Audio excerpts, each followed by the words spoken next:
ಕೆಲವು ಸಂಘಟನೆಗಳಿದ್ದಾವೆ, ನಾನು ಅದ್ರ ಬಗ್ಗೆ ಮಾತಾಡೋದು. ಕನ್ನಡ ಚಳವಳಿಗೆ ಅದ್ರ ಬಗ್ಗೆ ನನ್ಗೆ ಗೌರವ ಇದೆ, ಪ್ರೀತಿ ಇದೆ.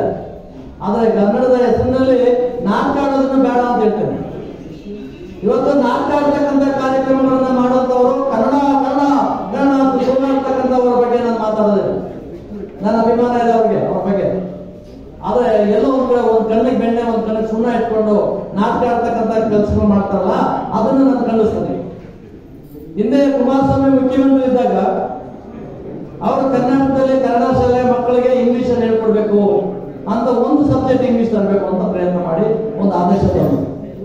ಕನ್ನಡ ಸಾಹಿತ್ಯ ಪರಿಷತ್ತಿನ ಅಧ್ಯಕ್ಷ ಆಗಿದ್ದಂತ ಚಂದ್ರಶೇಖರ್ ಪಾಟೀಲ್ ಚಂಪಾ ಹೇಳ್ತಾರೆ, ಕರ್ನಾಟಕದಲ್ಲಿ ಕನ್ನಡ ಶಾಲೆ ಮಕ್ಕಳಿಗೆ ಇಂಗ್ಲಿಷ್ ಹೇಳ್ಕೊಟ್ರೆ ಕರ್ನಾಟಕದಲ್ಲಿ ಕನ್ನಡ ಹಾಳಾಗೋಗುತ್ತೆ, ನಾವು ಕನ್ನಡಿಗರಾಗಿ ಉಳಿಯಕ್ಕಾಗಲ್ಲ, ಕನ್ನಡಿಗರು ನಶಿಸಿ ಹೋಗಿದ್ದೇವೆ, ಕನ್ನಡವನ್ನ ಉಳಿಸ್ಕೊಳ್ಳೋಕೆ ಸಾಧ್ಯನೇ ಇಲ್ಲ ಅಂತಕ್ಕಂಥ ಮಾತುಗಳನ್ನ ಆಡೋದಕ್ಕೆ ಶುರು ಮಾಡಿ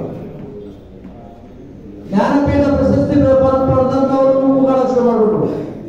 ಕನ್ನಡ ಚಳವಳಿಯಲ್ಲಿ ನಾಯಕರು ಅನ್ಸ್ಕೊಂಡಂತ ಅಗ್ರ ಉಗ್ರ ನಾಯಕರುಗಳೆಲ್ಲ ಶುರು ಮಾಡಿಬಿಟ್ರು.